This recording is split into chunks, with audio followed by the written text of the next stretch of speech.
Chinese बहू। Chinese बहू हमारी याद तो है ना आपको? भूले तो नहीं ना?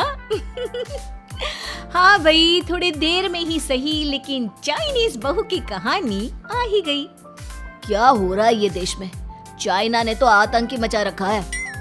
अरे क्या हो गया, क्यों चाइना को कोसता रहता है? भूल मत, तेरी ससुराल चाइना की ही है।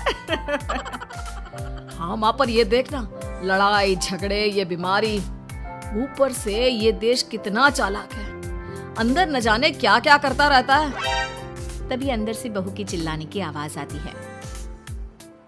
अरे क्या हो गया बहू, क्यों चिल्ला रही है? माँ जी, ये देखिए, ये रूस ने यूक्रेन की हालत क्या कर दी है। ऊपर से चाइना में दोबारा लॉकडाउन लग गया है। माँ जी, अब क्या किया जाए? अरे तो तुम लोगों को क्या परेशानी हो रही है, मैं तो यही नहीं समझ पा रही हूँ।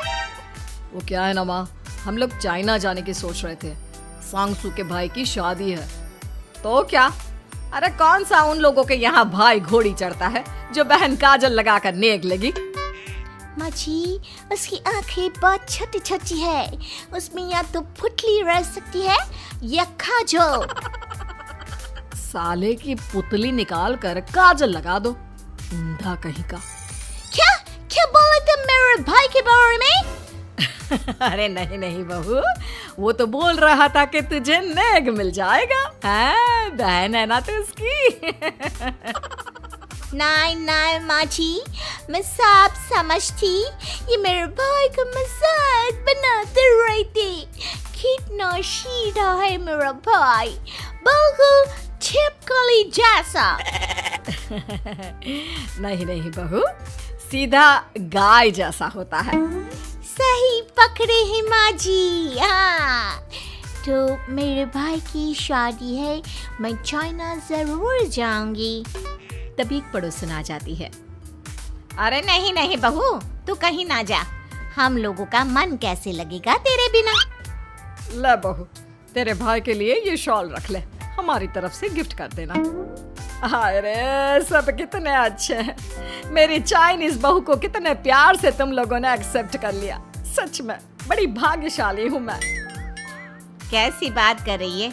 ये तो हम लोगों के देश की खूबसूरती है कि हर किसी को दिल से अपना लेते हैं, बस वो भी दिल से हमें अपना समझे। कैसी बात कर रही है आंटी जी? मेरे लिए आप सब सासू माँ जैसी ही हैं। मुझे भारत बहुत अच्छा लगता है, ये सबसे अच्छा देश है, मेरा भारत महान। वैसे भी लड़के की शादी जहाँ होती है वो तो वहीं की हो जाती है ना। जीती रे बहू, सही बोल रही है। औरत तो होती ही पानी की तरह है, जो जहाँ जैसे रखे वैसे ही शेप ले लेती है। आंटी जी, ये थोड़ा सा ज्यादा हो गया, समझ नहीं आया। नो प्रॉब्लम, मैं चाय बना कर लाती हूँ।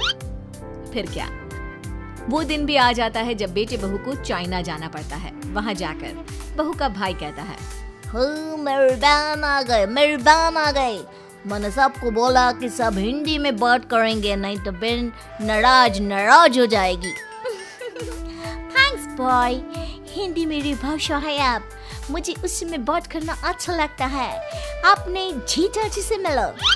ओ बहन, तुम अंदर चलो। सभी बहू को अंदर लेकर चले जाते हैं, लेकिन सांगसू का पति, वो तो बेचारा चाइना के ससुराल के आंगन में अकेला खड़ा रहता है। काफी देर तक जब कोई उसे नहीं पूछता तो वो माँ को घर पर फोन करता है। हाँ बेटा, पहुँच गए ना कुशल मंगल? हाँ माँ, लेकिन सांगसू पता नहीं कहाँ है, वो तो अंदर गई है तब से बाहर आई ही नहीं। अरे कैसी बात कर रहा है, तो तू अंदर चला जा, तू बाहर क्यों है? अरे दामाद है तू वहाँ का, उन लोगों ने तुझे बिठाया, चाय पानी कुछ नहीं पूछा? नहीं ना माँ। तभी सामने से सांगसू आती है। क्यों आप अभी तक तैयार नहीं हुए? और ये बैग लेकर क्यों कमरे से बाहर आए? इसे वहीं रख देते। कमरा? कौन सा कमरा? अरे कैसी बात कर रही हो, जब से तुम अंदर गई हो मैं बाहर ही तो खड़ा हूँ। बहू को बहुत हैरानी होती है और गुस्सा भी आता है। तभी उसका भाई और माँ आ जाते हैं। अरे सांगसू, अंदर खाना लग गया है। पहले ये बताओ कि मेरे पति को किसी ने खाना या पानी क्यों नहीं पूछा? वो भारत से ससुराल पहली बार आया है, वो भी मेरे कहने पर। उनकी इज्जत क्यों नहीं की? देख बेटी, तूने जबरदस्ती जिद में शादी की थी तो हम लोगों ने कर दी, लेकिन अब तुम ये सोचो, पूरी चाइना में मैं इस इंडियन को अपना दामाद बताऊं? So sorry. हाँ संगसू, और तुम भी चुप रहना, नहीं तो वो लोग मेरी शादी तोड़ देंगे। ओह, ऐसी बात है। कोई बात नहीं, मैं बाहर होटल में रह लेता हूँ, तुम वही करो जो ये लोग चाहते हैं। कैसी बात कर रहे हो? शादी के बाद पति जैसा भी हो, जो भी हो, पति होता है। वैसे भी तुम्हारे पूरे परिवार ने, सबने बिना सोचे मेरा साथ दिया, मुझे एक्सेप्ट किया, प्यार किया। मैं अपने देश में आपको अकेला कैसे छोड़ सकती हूँ? ये हिंदी फिल्म का ड्रामा बंद करो, मैं अभी अब बर्दाश्त नहीं करूँगी। चुपचाप अंदर चलो, नहीं तो ये शादी वादी यहीं खत्म करके इसे अकेले ही इंडिया जाना पड़ेगा। कैसी बात कर रही हो माँ? ये मेरे पति हैं।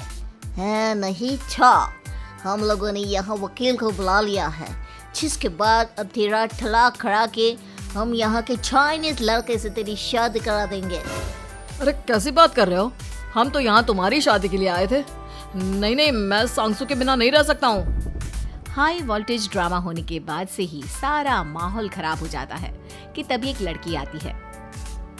मैंने सारा इंतजाम कर दिया है, सांगसू की शादी का मंडप परसों लग जाएगा। तब तक इसके पति को कमरे में बंद कर देते हैं। सभी सांगसू के पति का हाथ बांधकर उसे कमरे में बंद कर देते हैं। ये क्या कानूनी है? आप लोग मेरे पति के साथ ऐसा नहीं कर सकते हैं। मैं किसी से शादी नहीं करूंगी, ये साफ बात है। पहले मैं अपनी शादी करूं, फिर तेरी भी शादी करवा दूंगा। सब कुछ तय हो जाता है, भाई की शादी हो जाती है। फिर वो दिन भी आ जाता है जब सांगसू की शादी वो लोग जबरदस्ती करने के लिए उसे मंडप पर ले जाते हैं। ऐसा मत करो, ये मेरी बीवी है। मैं किसी से शादी नहीं करूंगी। कैसे नहीं करेगी शादी? शादी तो तेरा बाप भी करेगा। हो, मैं करूंगा शादी। प्लीज कोई मेरी शादी किसी अच्छा औरत से करवा दे। चुप, बिल्कुल चुप। फिर माँ सांगसू और उसके पति से कहती है, तुम लोगों का बच्चा मेरी कैद में है। अगर तुम लोगों ने कोई भी होशियारी की तो मैं इस बच्चे को मार दूंगी। दोनों माँ का रूप देखकर हैरान हो जाते हैं। बच्चे की खातिर दोनों शांत हो जाते हैं और शादी की रस्में शुरू हो जाती है कि तभी सांगसू की सास पुलिस के साथ आ जाती है। माँ, सरसू माँ आ गई, मेरी माँ आ गई। माँ प्लीज हम लोगों को बचाकर वापस ले चलो। पुलिस सभी को गिरफ्तार कर लेती है। बेटी के बच्चे को मारने की धमकी तो कोई चुड़ैल ही दे सकती है। अरे तो ये चुड़ैल ही तो है। ये सही बोल रहे हैं, ये औरत किसी चुड़ैल से कम नहीं है। तभी उन लोगों का बच्चा भी आकर सांगसू के गले लग जाता है। माँ, तू सही समय पर आ गई, लेकिन तुझे कैसे पता चला कि यहाँ ये सब हो रहा है? बेटा, ये चाइनीज लोग ना होते ही धोखेबाज हैं। इन लोगों पर मुझे भरोसा नहीं था, इसलिए मैंने तेरे फोन को हमेशा के लिए मेरे फोन से अटैच कर दिया था, जिससे तेरे आसपास होने वाली सारी बात मैं सुनती रहूं। उस दिन भी मेरी तेरी बात हो रही थी तो तेरा फोन ऑन था, मैं सब समझ गई थी। मुझे माफ कर दो। नहीं, बिल्कुल नहीं। चलिए माँ जी, इंडिया वापस चलते हैं। आज के बाद मैं यहाँ कभी नहीं आऊंगी।